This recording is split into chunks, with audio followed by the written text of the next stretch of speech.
Om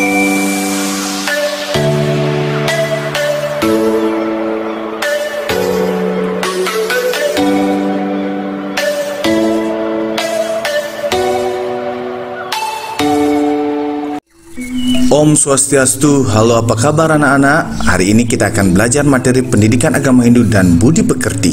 Silahkan disimak video pembelajaran berikut ini ya. Om Swastiastu. Moksa.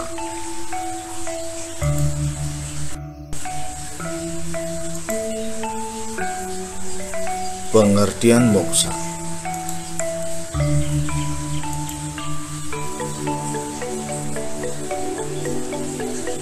Brahma Buddha Prasanatma Na Sojati Na Kang Sakti Sama Sarwesu Budesu Mar Bhaktim Labate Marang.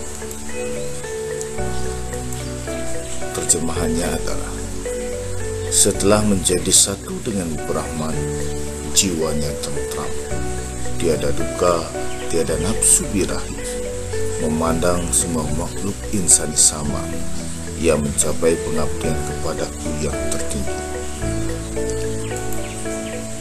Sloka ini bersumber pada Bhagavad Gita bab 18 sloka 54. Selanjutnya, ada 5 prinsip keyakinan yang disebut Pancasrada, yaitu meliputi keyakinan tentang adanya 1.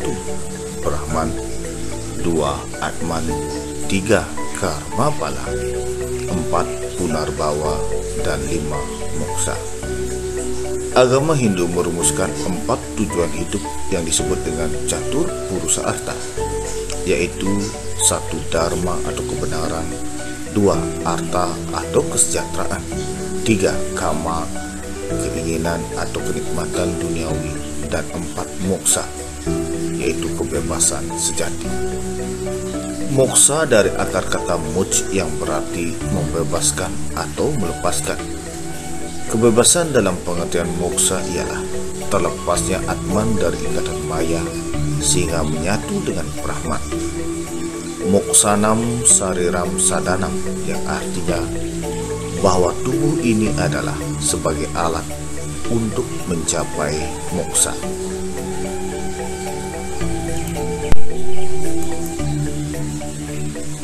Tingkatan moksa.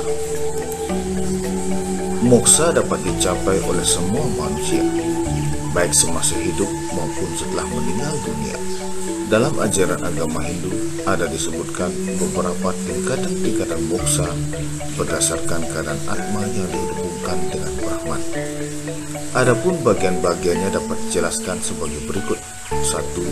Jiwa mukti adalah tingkatan moksa atau kebahagiaan, kebebasan yang dapat dicapai oleh seseorang semasa hidupnya, di mana Atmanya tidak lagi terpengaruh oleh gejolak indria dan maya atau pengaruh duniawi. Keadaan Atma seperti ini disamakan dengan Samipya dan Sarupya. 2. Videha Mukti adalah tingkatan kebebasan yang dapat dicapai oleh seseorang semasa hidupnya, di mana Atmanya telah meninggalkan badan wadaknya atau jasadnya, tetapi roh yang bersangkutan masih terkena pengaruh maya yang tipis. Tingkat keberadaan Atman dalam posisi ini disetarakan dengan Brahman, namun belum dapat menyatu dengannya sebagai akibat dari pengaruh maya yang masih ada. Videha Mukti dapat disejajarkan dengan Salokya. 3. Purna Mukti adalah tingkat kebebasan yang paling sempurna. Pada tingkatan ini, posisi Atman seseorang keberadaannya telah menyatu dengan Brahman. Setiap orang akan dapat mencapai posisi ini apabila yang bersangkutan sungguh-sungguh dengan kesadaran dan hati yang suci mau dan mampu melepaskan diri dari keterikatan maya ini. Posisi Purna Mukti dapat disamakan dengan Sayujya.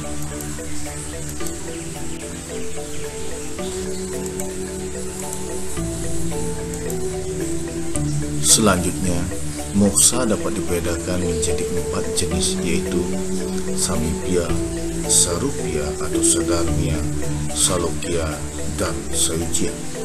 Penjelasannya yaitu satu, samipya adalah suatu kebebasan yang dapat dicapai oleh seseorang semasa hidupnya di dunia ini. Hal ini dapat dilakukan oleh para yogi dan oleh para maharsi. Beliau dalam melakukan yoga samadhi telah dapat melepaskan unsur-unsur maya, sehingga beliau dapat mendengarkan wahyu Tuhan. Atman berada sangat dekat dengan Tuhan.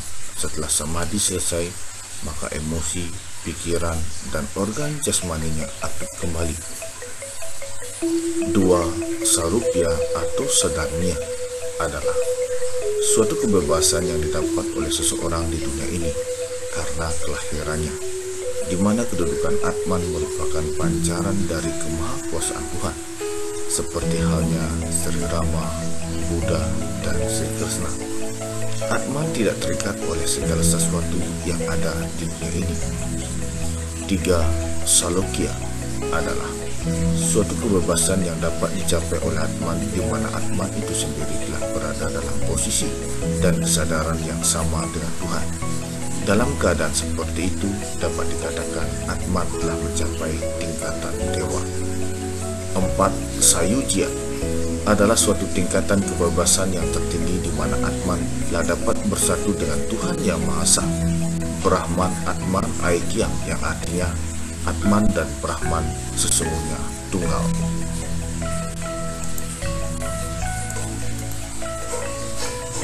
Tantangan dan hambatan dalam mencapai moksa di zaman globalisasi.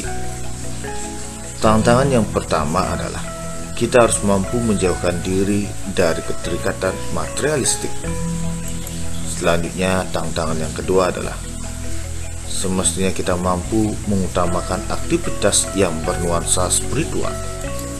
Yang ketiga adalah jauhkan dan hindarkanlah diri dari tindakan yang tidak terpuji.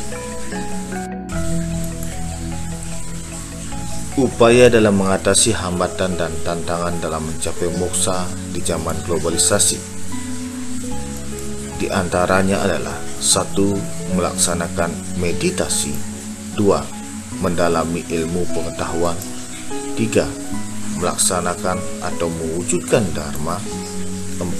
Mendekatkan diri kepada Sang Yang Widiwasa. 5. Menumbuhkan kesucian jiwa dan raga. 6. Mempedomani dan melaksanakan catur marga. Demikian tadi pembahasan materi tentang moksa. Semoga ada manfaatnya sehingga apa yang dibahas tadi dapat dipahami dan dapat dijadikan sebuah pengetahuan awal terkait tentang moksa.